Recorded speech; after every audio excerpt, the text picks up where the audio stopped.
This tan line has never been more noticeable, I don't think, in my entire life. Hey guys, welcome back to my channel. I'm Callie, for those of you who are new here. Today I'm going to tell you how I lost 20 pounds without going to the gym.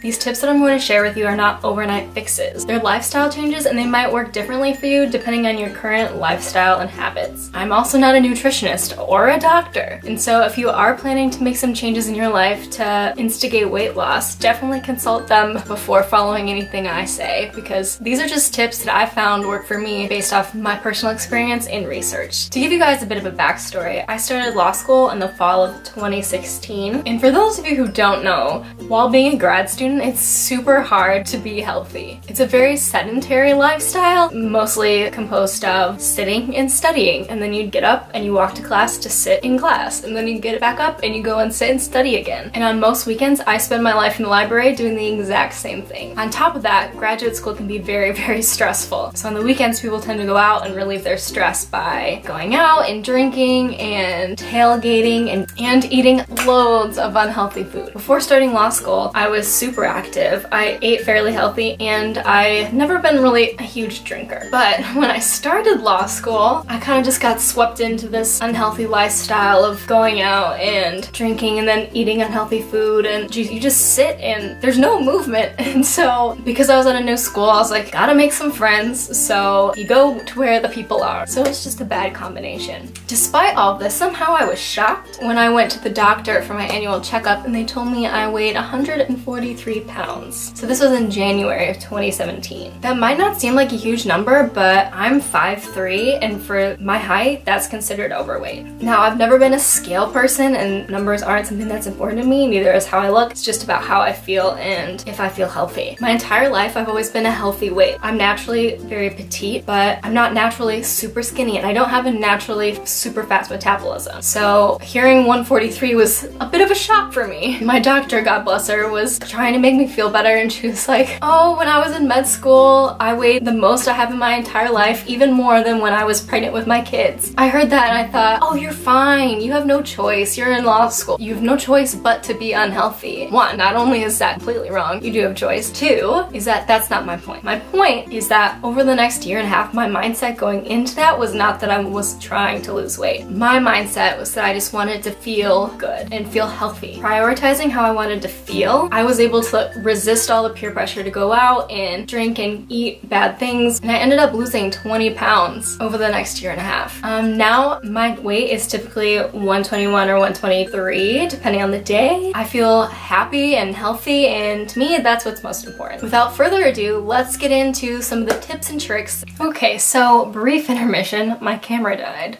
Of course. But I didn't realize it until after I did all my tips. So now we're gonna start from the top with tip number 1, which is to stop overeating. Like I said, my mindset towards health and fitness is just to feel good and feel healthy. And so one of the ways I implemented that was by not overeating. This brings out 2 different points. One is portion sizes, and the other is actually overeating until you are uncomfortably full. So in terms of portion sizes, I basically realized that I was eating way too much and way more than my body needed. For instance, I used to eat 2 pieces of avocado toast every day for breakfast. It was like habitual. And then one day I was crazy busy in the morning, was running around doing all these different things, and I had only eaten one of my pieces of avocado toast. And I was like still running around doing all these things, and then I came back and I realized that I forgot to eat the other piece. And I was like, even though it's so simple, it was such like an epiphany moment, because I was like, oh my god, why have I been eating 2 pieces of avocado toast all this time when I only need 1? This made me realize the value in reevaluating your portion sizes, because to this day, I only make 1 piece of avocado toast. Realizing what you actually need is a good way to prevent you from overeating. So the second part of this tip is that I stopped eating until I was uncomfortably full. For me, being uncomfortable is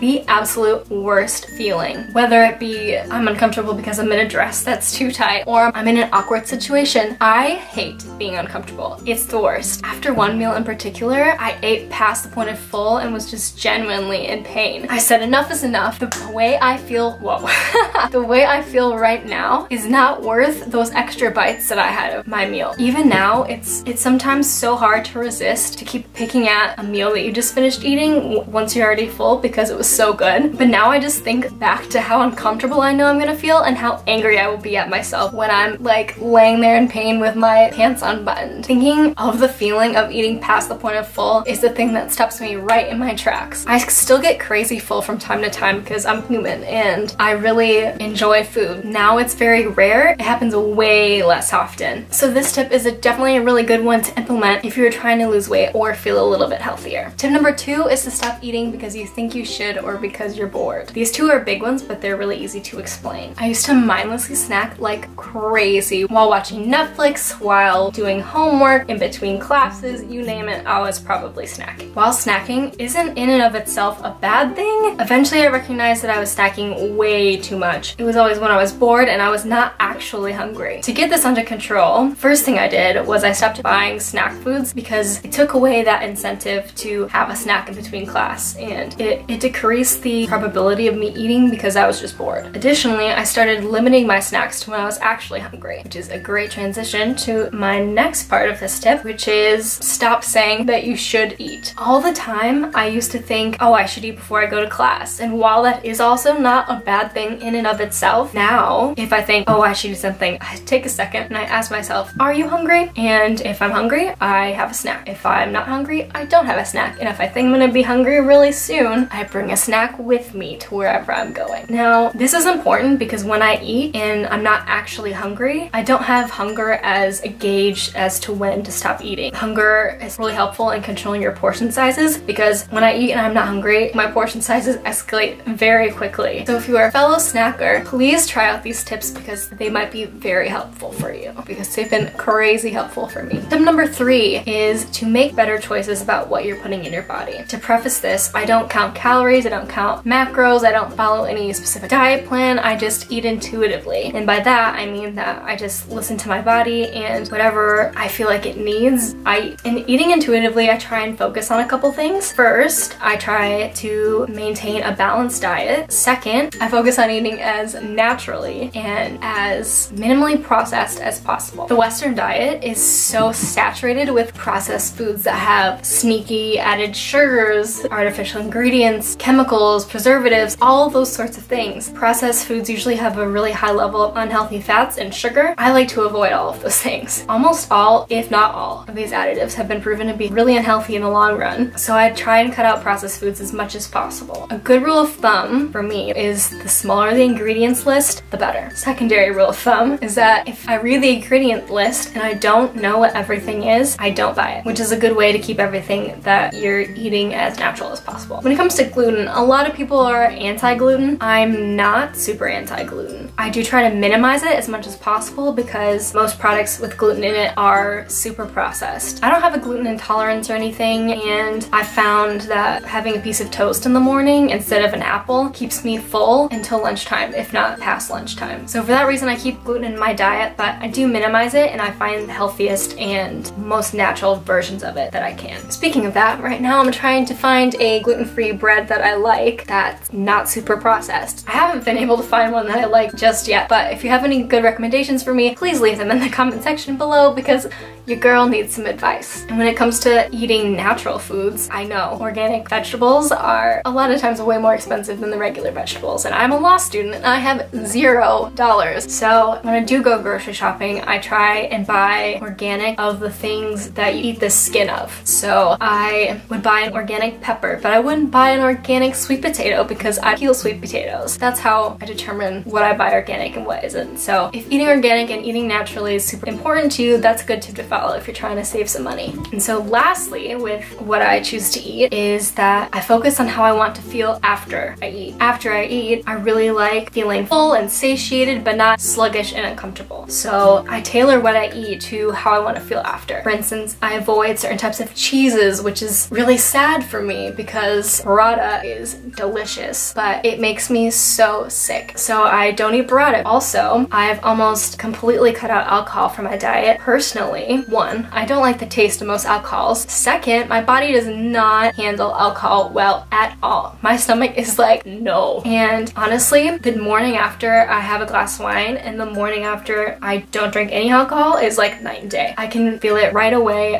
It's crazy the effect that it has on my body. So I try and limit alcohol as much as possible because during having that glass of wine is not worth not feeling my best the next morning. And so tip number 4. Tip number 4 is that I stopped forcing myself to go to the gym. In this tip, I'm not saying that you shouldn't exercise, because you should. I'm just saying that you can find a way to exercise that you love. For me, going to the gym was not that. I rarely went, but I constantly thought about the fact that I should be going to the gym. Then I would feel so guilty because I didn't go and I laid in bed and watched Netflix instead. And then on the rare occasion I actually went to the gym, I would use that as an excuse to eat whatever my little heart desired. Doing that negated any good that me going to the gym did. So I just got stuck in this circle of guilt and worrying about not going to the gym and then going to the gym and then overeating. So I was just always right back where I started. I did a little Pure Bar with my mom last summer, and I didn't lose any weight. I looked the exact same because I compensated so much by rewarding myself with eating whatever I wanted because I went to the gym. And one day I just said, no, you don't like the gym, why are you trying to force yourself to go? And so I just completely was like, nope, we're not doing it anymore. And weirdly enough, giving up the idea that the only form of exercise was going to the gym made me want to be more active, and it made me feel more active, if that makes sense. I think my boyfriend Nick put this in the best words possible, which are, some people hate running, but they love to play basketball. And that hit home. Like, that is me to a T with the gym. Like, I hate going to the gym, but I will do exercise of any other kind if I don't realize I'm exercising and it's like an activity. Once I realize that, I've become way more active. I'm active in non-traditional workout ways. For instance, I love to walk, I love to go hiking, me and Nick play tennis a lot, we have golfed almost every weekend this summer. It's just something to get my body moving and I'm not laying in bed and watching Netflix. And sometimes, if I'm really feeling the active life, I do a little home workout, or there was seriously one time where I voluntarily went for a run because I felt like it and I wanted to go for a run. In precursor, first semester of law school, Callie had a rule where she only ran if someone was chasing her or there was free pizza. That puts it into perspective for you where I was at that time. So long story short, if you love the gym, that's great. Go to the gym. If you don't like the gym, don't go to the gym. Find other ways to be active. And my guess is that you'll enjoy those much more than when you force yourself to go to the gym. On to tip number 5, my last tip. Tip number 5 is that you can take small steps and that's okay. When you're trying to make healthy lifestyle changes, or if you're trying to lose weight, don't underestimate the power of taking small steps. If you're going from eating pizza for every meal to eating chicken and rice, you're just gonna be thinking about how you wish you're eating pizza. You're gonna fall off the bandwagon eventually. Okay, so believe me with this, because there was a time in my life, that first semester of law school, Callie, where I ate pizza for every meal for 2 days straight. I wish I was joking. Instead, when you're trying to make healthy lifestyle changes or to lose weight, take small steps. Maybe instead of ordering a pizza, make it yourself so you know what ingredients are going in it. And there's so many different healthy options that you can use to make food that you love, and so you feel like you're not depriving yourself of anything. You can still be healthy without giving up your favorite foods. So swapping out ingredients for other healthier versions is a really good place to start. Second is, don't eat foods that you don't like just because healthy people eat them. You need to eat healthy food that you actually like. So for instance, almost every health YouTuber, Instagrammer, whatever, you can almost always find a slow motion video on their social media of some sort of them slicing the yolk of an egg and watching it just pour out. And while that might look very satisfying, for me, I hate eggs. But for the longest time, I tried to force myself to eat eggs because I thought I had to eat eggs to be healthy because all these people were eating eggs every day for breakfast, and I was like, oh, these healthy people are eating eggs, that means I have to eat eggs. No, it does not. This is also a simple epiphany moment, but I realized that I could still be healthy and eat healthy without eating eggs. And I didn't have to eat eggs because a different healthy person did. They eat eggs because they like eggs. It's way better for you, especially in the long run, to eat healthy foods that you actually like, instead of forcing yourself to eat something just because it is healthy and you actually hate it,